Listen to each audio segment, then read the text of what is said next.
Cette CSRD va imposer à des entreprises d'une certaine taille, donc 500 employés, salariés dans un premier temps, 250 après, d'établir un rapport de durabilité.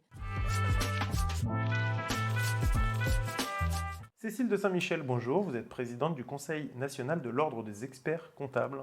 Bonjour, merci pour votre invitation. Merci à vous. Alors justement, les experts comptables que vous représentez aujourd'hui, leur mission est en pleine évolution, notamment sur les sujets de durabilité. Est-ce que d'abord, vous pouvez me parler de leur mission initiale et auprès de qui ils interviennent ? Alors, les experts comptables interviennent auprès des 4 millions d'entreprises en France et on intervient auprès des TPE essentiellement et des PME.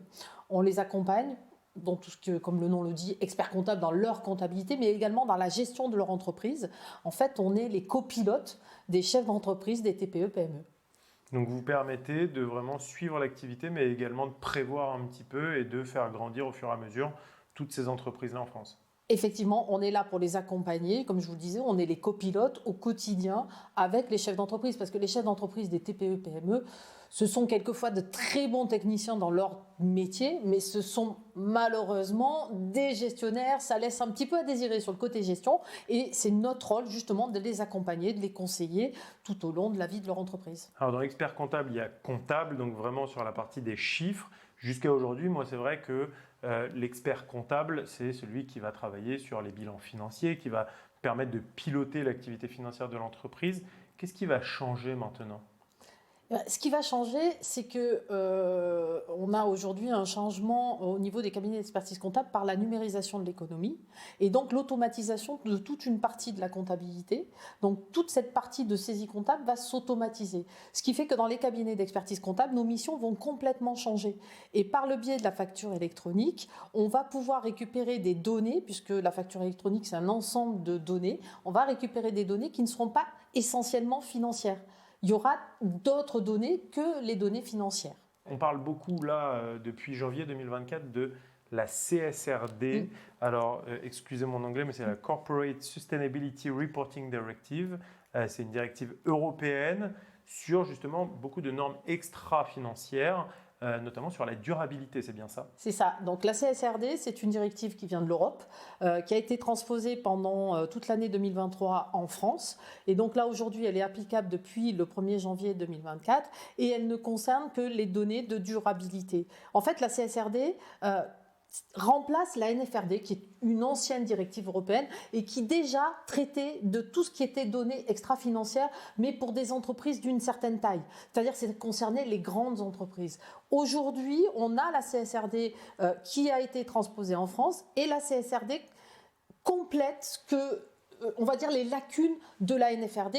Notamment, ça va concerner plus d'entreprises. Donc déjà, ça va concerner 50 000 entreprises en Europe, dont 7 000 en France, alors que la NFRD concernait à peu près que 11 000 entreprises en Europe. Donc ça va concerner plus d'entreprises. Ça va concerner, alors vous allez me dire, 7 000 entreprises, c'est pas énorme. C'est ça, mais parce que ça vous va accompagnez 4 millions de TPE-PME, voilà. On parle de 7 000 entreprises. Et donc du coup, cette CSRD va imposer à des entreprises d'une certaine taille, donc 500 employés, salariés dans un premier temps, 250 après, d'établir un rapport de durabilité. Mais ce rapport de durabilité ne concernera pas que les données extra-financières de cette entreprise, mais va concerner les données de toute la chaîne de valeur de l'entreprise.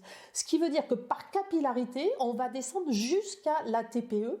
Et c'est là que nous rentrons en jeu, les experts comptables, parce qu'on va être aux côtés des chefs d'entreprise pour pouvoir remonter des données de leur entreprise sur les entreprises au-dessus, c'est-à-dire leurs donneurs d'ordre qui vont leur demander certaines données extra-financières. Pour faire simple, une PME qui est, disons, une entreprise de logiciels qui accompagne un grand groupe, malgré tout, va être concernée par la CSRD alors même qu'elle a 10 salariés et pas 500. Exactement. Elle va être concernée parce que son entreprise donneur d'ordre ou l'entreprise donneur d'ordre de celle qui lui donne des ordres, enfin je veux dire c'est toute une chaîne de valeur, va demander à ce qu'on remonte des données extra-financières. Donc tous les fournisseurs doivent remonter. Tous les fournisseurs vont être obligés de remonter les données. Donc la déclaration, c'est pour la grande entreprise. Mais finalement, le fournisseur doit accompagner cette déclaration puisque tous les différents fournisseurs de ces grandes entreprises vont devoir justement faire remonter ces données. Ce qui veut dire que les experts comptables, demain, ne vont plus nous parler seulement de nos bilans financiers, mais quand on est une TPE, une PME, vont également nous parler de Exactement. la durabilité de l'entreprise. On va aussi traiter les éléments extra-financiers et pas que les éléments financiers d'une entreprise. Donc, toutes ces données extra-financières qu'on va être obligé de remonter, parce qu'il faut savoir que ce rapport de durabilité qui va être établi par l'entreprise qui a l'obligation de l'établir, va être audité par un commissaire aux comptes. C'est-à-dire qu'un commissaire aux comptes va devoir donner une assurance sur ce rapport, sur toutes ces données qui vont être mentionnées dans le rapport. Donc, il faut que nous remontions, enfin, nous, les entreprises, les TPE et donc les experts comptables, puisqu'on les accompagne au quotidien, que l'on remonte des données avec une certaine assurance pour que l'entreprise puisse les intégrer dans son rapport et qu'elles soient certifiées par un commissaire aux comptes. Donc, c'est un véritable enjeu important pour notre profession, les experts comptables, parce qu'on a un vrai rôle à jouer, parce que nos clients, les chefs d'entreprise de TPE, PME, toute la partie déjà financière, maintenant la partie extra-financière, donc ça devient quand même assez complexe pour eux. Et donc, ils comptent complètement sur nous pour qu'on puisse remplir ces obligations. Parce que la conséquence d'une entreprise qui ne remonterait pas ces données, ben, c'est de perdre un marché, c'est de perdre un client, donc c'est de perdre en activité. Donc, ils vont avoir l'obligation de remonter, même s'il n'y a pas un texte de loi qui leur dit qu'il faut remonter ces données, du fait que le donneur d'ordre au-dessus dira « j'ai besoin de ces données », s'ils ne les fournissent pas, ils ne travailleront plus avec. Donc là, il y a un véritable enjeu commercial pour toutes les TPE, PME. D'accord, donc finalement, en allant demander à travers la CSRD aux grandes entreprises de faire en sorte d'avoir un bon rapport sur les sujets de durabilité, c'est un petit peu comme si on s'adressait à toute l'économie d'un pays. On s'adresse à toute l'économie du pays, par capillarité, forcément, on va s'adresser à toute l'économie du pays.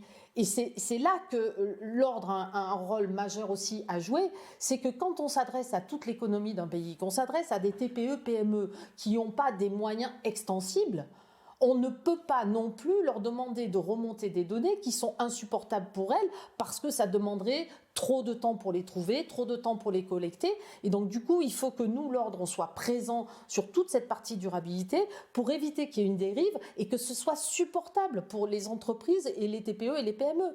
Parce que, encore une fois, les TPE, PME, le chef d'entreprise, ben, il n'a pas un département RSE, il n'a pas un département comptabilité. C'est nous qui jouons ce rôle-là. Mais alors, vous, expert comptable, aujourd'hui, vous n'avez pas non plus une formation extra-financière. Une formation pour devenir expert comptable, on est vraiment dans les chiffres et on est 100% finance. Donc, qu'est-ce qui a changé ou alors comment vous allez accompagner ce changement auprès des experts comptables eux-mêmes ? On va se former. Donc l'ordre qui est là aussi pour promouvoir la profession des experts comptables, défendre les experts comptables. Donc l'ordre là aujourd'hui met en place, alors pas que pour la durabilité, mais ça en fait partie parce que c'est un enjeu majeur. Et la preuve, moi je suis arrivée à la gouvernance de l'ordre, présidente de l'ordre fin 2022, et dès que je suis arrivée, j'ai mis un secteur complet sur la durabilité pour dire que c'est quand même un enjeu important pour les entreprises, pour les experts comptables, et je veux dire sociétalement, environnementalement, c'est un enjeu très important pour notre économie. Donc on a un secteur sur la durabilité et pour pouvoir nous accompagner les entreprises dans ce nouveau domaine qui est la durabilité, il faut qu'on se forme. Et donc l'ordre met en place un programme de formation pour les experts comptables, pour qu'ils se forment sur la durabilité, et pour les collaborateurs, parce que ce sont nos collaborateurs qui sont au contact, je veux dire, quasi quotidiennement avec les chefs d'entreprise, et nos collaborateurs aussi vont être formés sur toute la partie durabilité extra-financier, parce que c'est un enjeu très important pour l'économie, pour les entreprises et pour nous, experts comptables. C'est très clair. Merci beaucoup Cécile de Saint-Michel, présidente du Conseil national de l'Ordre des experts comptables. À très bientôt et puis bon courage dans vos missions. Merci beaucoup.